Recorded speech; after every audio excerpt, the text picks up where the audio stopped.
first one, I think maybe the biggest one I'd say would be TJ Hawkinson was traded from the Lions to the Vikings for 2/4.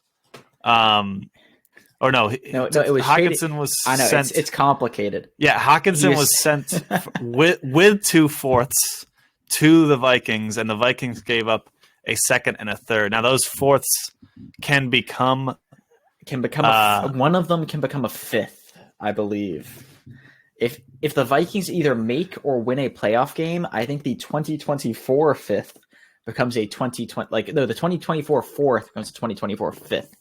So it's so a conditional fourth. But if they make the playoffs, which they probably will, that will be a fifth.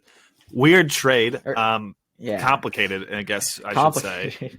It's Hawkinson's a player who the Lions drafted early. He was a first-round pick tight end relatively early. It was when they were trying to give Stafford more weapons, and I think Stafford they targeted him a fair amount. But I believe Jared Goff has the chemistry there as it worked, or Hawkinson just hasn't lived up to the pick.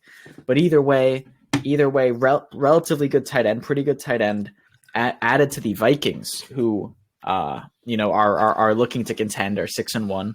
And the Vikings don't give up a whole lot, right?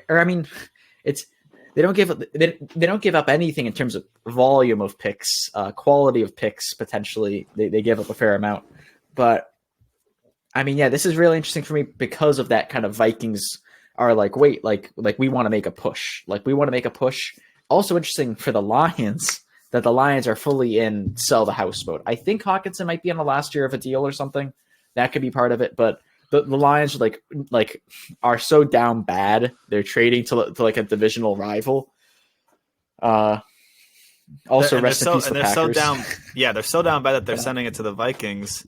Packers have not made a move. Vikings decide, you know what? We don't want to just win a division. We want to make a run. We want to contend. Yeah.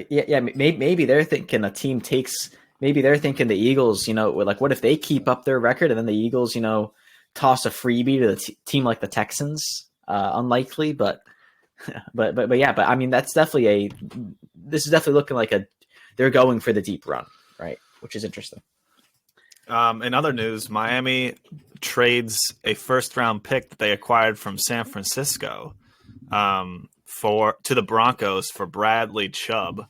Bradley Chubb was on the chopping block all last week, and they said that he was not going to be traded unless they lost to the Jags in London. And this was false. He was dealt because anyway. They won. Yeah. I think there's some other pick calculus here. It's the sort of thing. I think there might be the Broncos give them a fourth, and then the Dolphins give him back a fifth. I think there might be. I think there's other stuff. I don't think it's just him straight up for it. I know that's what I wrote. I don't think it's just him for a straight up first, but I couldn't find it off the top of my head. But yeah, this I think is big.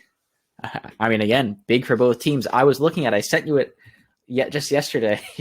the NFL Tankathon rankings for teams with draft capital, and this was huge for the Broncos because the Broncos had nothing. The Broncos were doing poorly and were 31st or something in draft capital, which is not good, obviously. So this picking up another first, and I think potentially other later round picks, picking up a first, I think is very big for them where they are, because it looks like it's going to need time to make Russ cook. To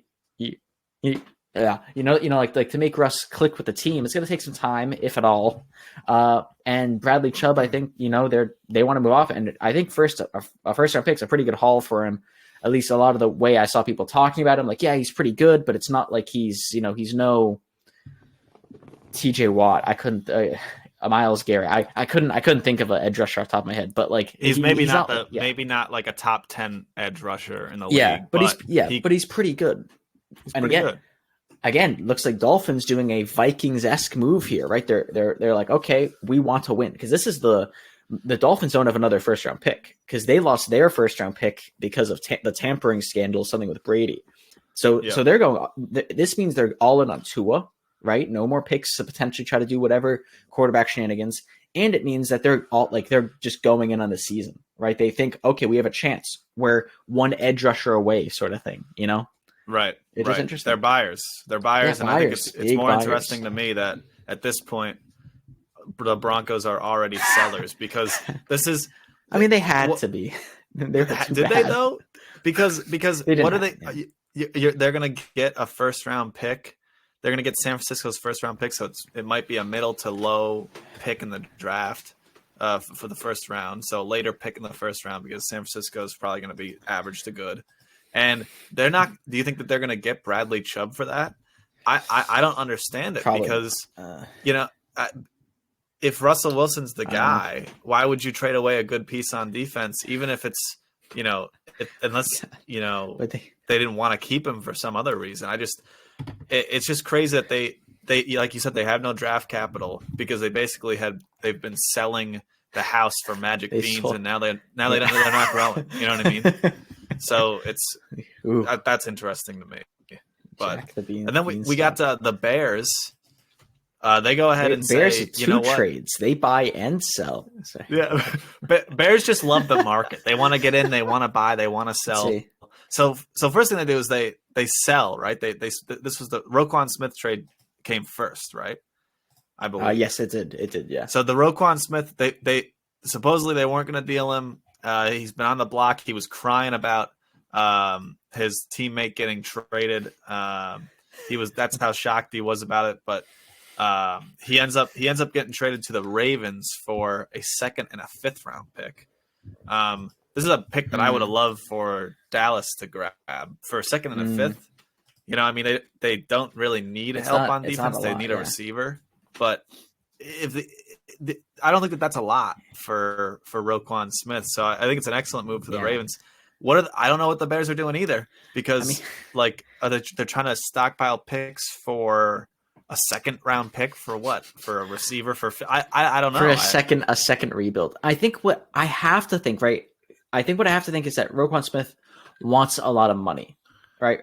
Right, which is something we know, but I guess we have to assume it's an unreasonable because the Bears have an incredible amount of cap space next year, right? It's not like the Bears are hurting for cap space. They have a GDP of like a medium-sized country, like in cap space. Like it's getting serious how much cap space they have.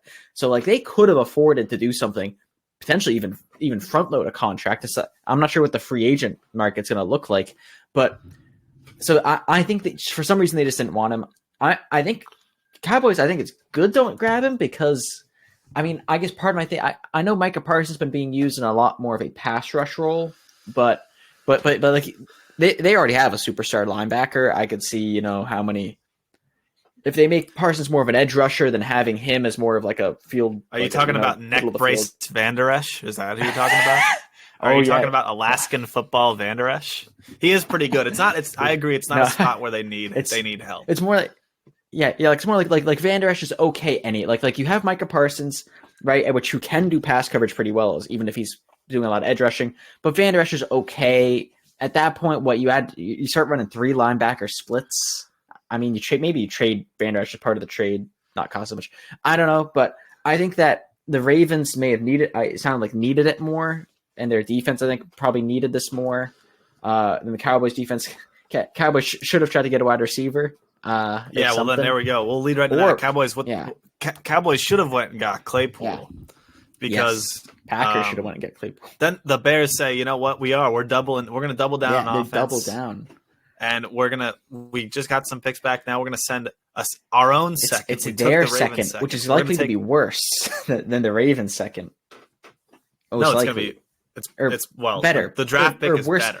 Worse for the Bears. That's what I mean. Yeah, you're right. That's what I mean. Better draft. So they send the better draft pick out to the Steelers for Claypool, a second round pick, and that I feel like is a pretty good steal. Now Dallas might also be saying Claypool a little bit more of like a slot receiver, a little bit smaller, and we have that already. CeeDee Lamb.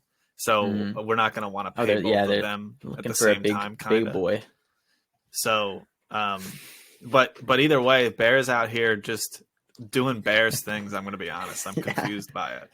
Yeah. I don't want to think about the Bears. I mean, I think it's funny. Last note on this is on trades and stuff. It's just, I mean, notably Packers not involved in any of these trades. Sign Rodgers to the massive contract. lots of guaranteed money and everything. Now, don't like, I don't know. Just so What? like I think it was big because he needs people like Rodgers needs people to pass to, right? I mean, at this point, he's got like second round rookies who are like might be hurt. They have 95-year-old Randall Cobb, who is also hurt. Sammy Watkins, I believe, potentially also hurt. Well, he's just hurt all the time. He's just always. but like my point being, like even what they have is like hurt. Like a lot of even with what they have, and you're a team with a lot of good defensive players in their prime. Aaron Rodgers coming off back-to-back MVP seasons, and even I don't know if he's looked really amazing from what I've seen, but like he also doesn't have much. I don't know. Yeah, it's I think wide receiver was such a big position they could have needed. Or for that matter, if the Lions are trading Hawkinson, pick up Hawkinson, run a 2 tight end set, unless that's just totally out of scheme for them. And Tunyon's the best pass catcher. Yeah, exactly. Yeah, no, he is, but then just run. I think that's one of the issues potentially with Hawkinson is that he might be more of like I think he wants to be. No, I might be thinking Mike Gesicki, but I think Hawkinson like you can potentially run him as a wide receiver. He's better than what you have. Run a 2 tight end set or something. Yeah, I don't know. Agree. But also, before we jump to the next topic. Did I catch that right? Calvin Ridley was traded during a suspension. Is that during right? the suspension? Yes, and it is possible to be traded. I saw some reference, and it's a very complicated trade as in the compensation. It depends on when he's able to play. I believe depends on what pick like the Falcons get back. I don't fully understand. What a weird.